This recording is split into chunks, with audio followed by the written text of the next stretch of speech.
So from being from Germany, do you have any intentions or interests on going like on tour, like in the United States? Actually, yes. Since we got a pretty huge fan base in the US. Yep. We had a lot of sales to the US from our LPs and CDs, and right now we're just waiting for for invitations, so Right. we can actually play in the US. Because for me that would be absolutely great, because I got some relatives in the US as well, so that would be a great opportunity to visit them as well. Right. I feel like if you guys did come to US, it would have to be like a tour, like to make your time worth it, like a long tour. I don't know, a couple weeks. Because I feel like plane tickets from Germany are probably pretty pricey. Yes, that's absolutely right. But in the end, if there is if there are any, I don't know what it's called, uh, bookers that want to get us to the US, they of course have to pay for the plane tickets. Right. you know, Yeah. Exactly. They need to be doing something. Shit. exactly. So, who would you tour with? Well, that's a really good question. Our lead guitarist, our new lead guitarist, as well plays in a US band that is coming to Germany. Sometimes his band is called Escarnium. Do you know them? I do. What are they called? Escarnium. I'll have to check them out. Actually, I don't. I You don't. really have to. You really have to. Shit, Um, I'm from the United States. I should know that. Yes, of course you should know that. Yeah, but yeah, so that's a pretty good question. I don't really know. Maybe it's Carnium, but there are so many bands in the US, like black metal bands as well, Oh yeah. and there's just too many to choose from. But I don't really know. Escarnium maybe, but and what about Inquisition? Even though they got some, Yeah. yeah, got some Okay. had some problems with I don't know. Was it for real with this child porn stuff? I don't really know. But Right. I really do dig their music, and it would be a great opportunity actually to come to the US and tour with Inquisition. Hell yeah. Yes. Well, let's make that happen. Rochester, New York. You better make a stop if it does. Yes. So, what's the first thing that comes to mind when somebody says black metal?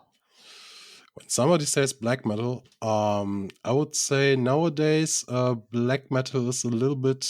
It tends to become a little bit weirder, Mm-hmm. because there are so many people that think, hey, I can play some riffs on my guitar, so and I can program some drums, so I'm gonna set up a new black metal band.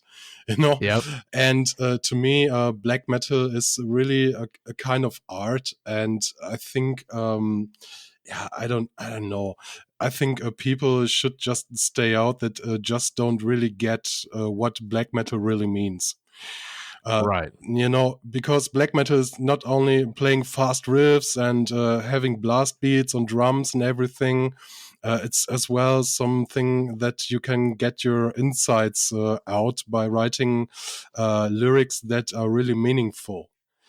Right. Yeah, and just singing or screaming about Satan and burning churches and everything like that. Come on, man, that's like '90s crap, and nobody does that anymore. Right. You know. So, I mean, this goes right off of that. What's your favorite and or least favorite thing about performing or recording black metal? My favorite thing actually about recording black metal is how I'm gonna try to find the right words for that. For me, it's I am playing the guitars, and I am as well doing the lyrics. I am the Yep. vocalist as well, and for me, it's kind of awesome to see that all those songs that I've been writing for the last 6, 7, 8 months uh, actually come to life. And Right. for Yep. me, Totally agree. yeah, and for me, it's really an awesome feeling. Performing or performance wise, for me, it's really cool because I we put on corpse paint, and for us Yep. corpse paint is kind of when I'm actually performing on stage. For me, that's not really me, my real self, but it's more like my inner self that I'm showing to the outside, and I'm kind of wearing this mask. And for Hmm. me, this means freedom. Actually, I had some problems like 2 or 3 years ago, because I actually got seriously ill. Yeah. I drifted into severe depression and anxiety disorder and panic attacks. And during our performances, I was having panic attacks, and nobody was noticing, actually. And for me, Really. yes, and for me, that was a really, really hard time to actually keep on performing and just not leaving the stage, because I couldn't take it anymore. Gotcha. Yes, Yeah. I think corpse paint means more than just like the paint. Like I've seen bands get up there, many bands in Rochester that show up with corpse paint from out of states and stuff, but they actually like mean what they're saying. yes, Like they go out of their way to like, take that next step. They just don't get on stage and just start strumming shit. Like they actually mean what they're yes, freaking saying. yeah, exactly. So, But for us, it's more like not really a corpse paint, but for us, it's more like a war paint. mhm, And actually giving a face to actually what we are trying to transport. right, And for us, it's more like a war against all the odds and against everything, and just not being corpses on stage that are just performing some weird, loud, fuzzy music. right. Yep. So, what would you say you cherish the most from the, very good, anticipated album, Anti-Terrestrial Black Metal?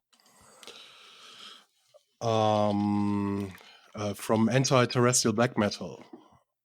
Correct. Yeah. Yeah. What I do perish the most, or what did you mean? Like you cherish, like after releasing that album, what are you like most proud about? I'm most proud about the outcome and about the buzz that the album actually caused during the black metal world. Um, Yeah. we actually didn't. Yeah, we actually didn't count on that, or we actually didn't. We didn't know what was coming towards us after releasing the album. And for us, it was like, every day there were like coming in like orders from all over the world. It was really from the US to Finland, Sweden, Russia, South Korea, and from everywhere. And we were like, Yeah. holy shit, what's going on here? And Right. actually, yeah, and we were pretty surprised about the outcome, because we thought, maybe we really do have a point here with this album. Yeah. No, for sure. That album really opened my eyes. Like, cause I listened to that YouTube channel that shared it a lot, and that one stuck out to me like amongst all their other freaking tunes. Yes, I really do hear that pretty often. That a lot of people actually, and as well young people, actually got some kind of, this album helped a lot of people to actually get into black metal. Yep. But for some reason, I don't really know what happened after it. If I watch the channel and I watch the look at the views that are actually rising every day from day to day, there are Mhm. like almost 500,000 now, which is really a lot for just a black metal album. Right. And but for some reason, the scene, especially here in Germany, doesn't really. Yeah, well, it doesn't really take us serious enough, I guess. Yeah, and I actually had a question off of that, Yeah. um, being from Germany, because I've never been there, what's the most attended metal shows genre-wise? I would say that the most attended metal shows are just classic heavy metal shows. Mhm. Classic heavy metal, maybe speed metal, because my brother as well is in a very awesome speed metal band called Messerschmitt. You should really check those guys out. They're really Okay. awesome. Yep. And those are the shows that are actually where you get the most attendees. But black metal shows and death metal shows are not that much attended. And I think it's because there is just too many black and death metal bands going around here, especially in Germany. And it's really, really hard to drag people to, to those locations because they can get a black metal or a death metal show anywhere. And yeah, it's not really, how should I say that? Um, It's not very, like, you know, I don't know, thriving, no, it's kind not of. really thriving for those people. No, exactly. Um, so, is there a lot of bars or, like, venues where you're at? Or is it very, you know, limited? Uh, it actually is really limited because we of course do have a lot of opportunities to play in bars or some smaller venues or anything like that. And but for us, it's not about playing just anywhere to gather some fame or something like that. Because Right. we think, or at least I think, that for us it is better to play shows that are actually mean something to us. If we Right. can play together with other bands that we really do like ourselves, and that is the most awesome thing for us to do. Of course, Correct, yeah. we could play a show. Okay, not at this moment because of this fucking Corona shit going on. Yep. But Yeah. yeah, but yeah, we just really don't want to play everywhere just to gather some fame and Yeah. The play Motley for. Crue shit. Yeah, exactly. Motley Crue shit. Exactly. So, hell yeah. Um, what's your favorite dark funeral? I messed that up. What's your favorite dark funeral record? My favorite Dark Funeral record. Actually, I gotta say that I am not that much into Dark Funeral. Damn. Yes, I'm really not. But if you force me to choose one Dark Funeral album, I would say Vobiscum Satanas. Yes, Hell yes. that's a fucking great album. Yep. That's a great one. Exactly. So, talking about weird black metal, anybody could pick up an interface and do the shit nowadays. What's your opinion on post black metal or black gaze? Um, I think that black metal itself is it's okay that it progresses a bit. And post black metal is okay. Black gaze is okay to me. I actually do like some bands out of this genre. Right. For example, I really dig Alcest. I really like those guys. I really love their music. Hell yeah. To me, that's kind of the blueprint of black gaze to me. And Yep. post black metal, there are some good bands out there. Sometimes like listening to Harakiri for the Sky, for example. Yes, I love them. Yes, I really like this album Aoki Gahara. That's an Yep. album that, That's the exact one I was gonna yeah, mention. yeah, exactly. That's a really good record, And for me, that's not really classic black metal. It's just like you said, it's post black metal, but it's okay. It's okay for music all over. It's okay for music that it actually evolves. Right. Awesome. Yeah, Yeah. that's a good answer. You know, like I honestly was expecting like I'm not a fan. I'm not a fan, but Okay. sweet. Why did you Um, expect that? I don't know. Like a lot of a lot of my friends that listen to black metal, they strictly listen to raw, like mayhem, just Yeah. straightforward black metal. Yeah. Okay. So anytime I talk with a band about black metal, that's one of my questions. So, you Yeah. know, Okay. like do you listen to anything weird? Like, I don't know, other than black metal. I actually really do listen to a lot of music outside of black metal because, for example, I grew up listening to Dream Theater. Yeah. My dad, when I was around 6 years old or something, my dad actually, yeah, always burnt me some CDs. You know, that was the time where he could, yeah, Yep. get music for free from Casa and Steal steal E-Donkey. everything. Yeah, exactly, exactly. And he always burnt me CDs with some music on it. And yes, I was listening to Dream Theater and Porcupine Tree and all this, yeah, you know, all this progressive stuff. And for me, it's still awesome for me to actually listen to progressive music. Yep. Do you know this one band, Tesseract? Yeah. I re- Actually, I've seen them live. Yes, yes, I really would. I really would love to see them live. But for me, this is something really cool going on in the progressive scene right now. Yep. And you know, that's another thing that I was talking about. That for me, music has to evolve to actually stay alive and stay Yep. fresh. Right. Um, bringing it back to Dream Theater, um, Images and Words. That album kicks ass. I used to listen to that when I was younger. Yeah. Um, that really kind of brought me into metal.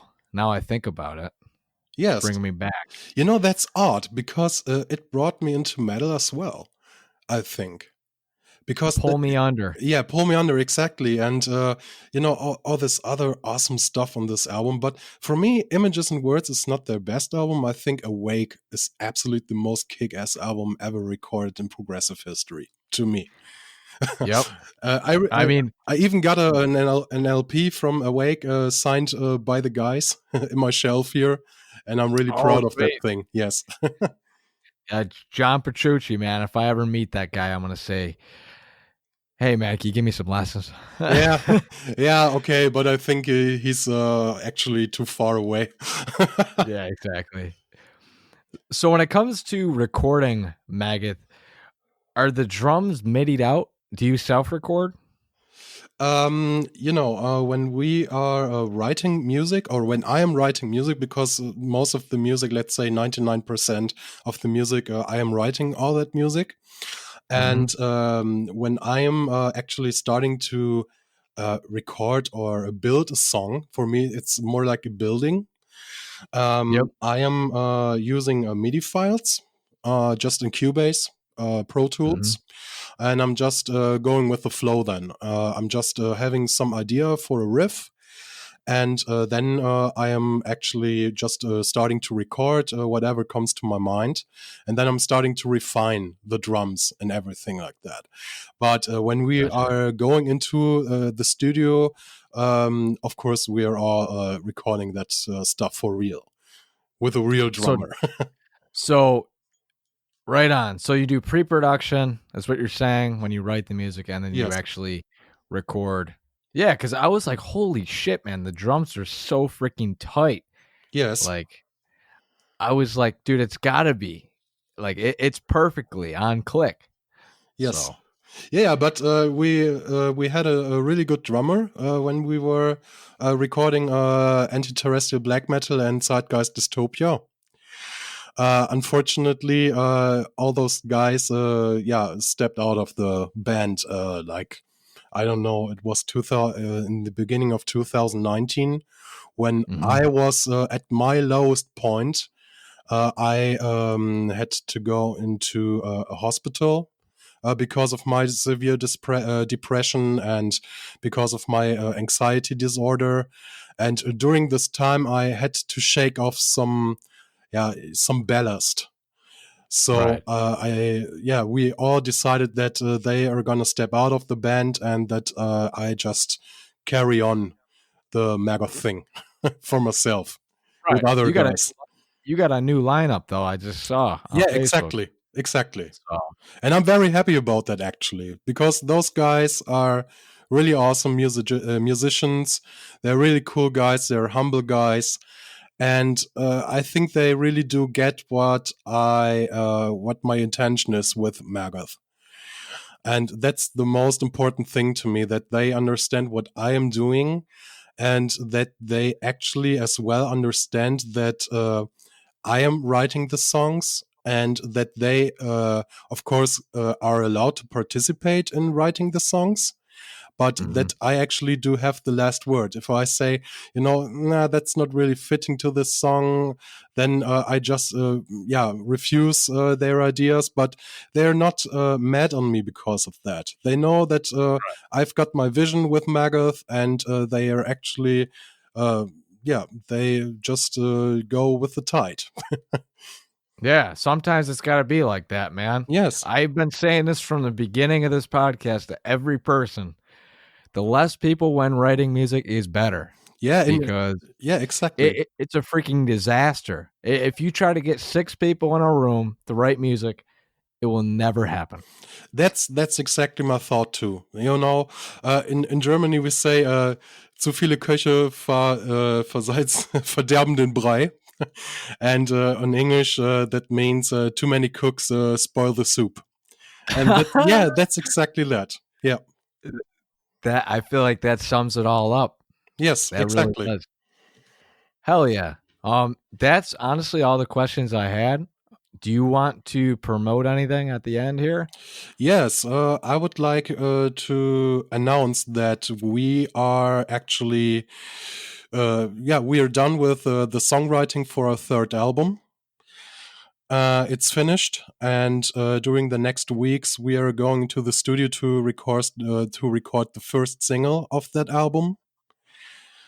And yes, we are pretty much looking forward for the outcome, because the demos that I already got here, and I have listened to those demos a lot, and my guys listen to this demos a lot, Mhm. and I think we got some negative reviews to our last album, Yep. Zeitgeist Dystopia, because I am not happy. I'm not 100% happy with this album too, because it was, I had too much pressure on me.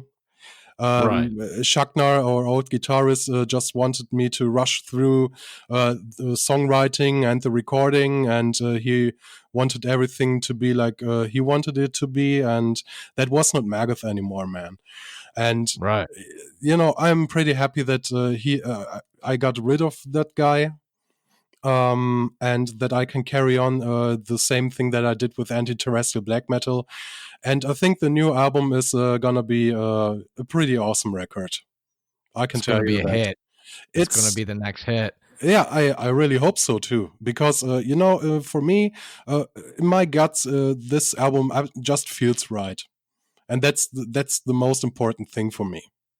Yep. I feel the same way. If I write something and it sounds like shit and I'm like, "Damn, this is really bad," it is gonna be bad. But if Exactly. you say, "This is, the best work I've done," it's gonna be. So, Yeah, it really will be. I don't know if it's the best work I've done, but for me, it's the most mature songwriting I've done to date, and I think it's gonna be an awesome album. Since it's gonna be released via Ferocious Records from the mhm. US. That's our first ever label we had, and I'm pretty confident that this album is gonna go through the roof. And just keep your eyes open, because I think around July our first single will be out.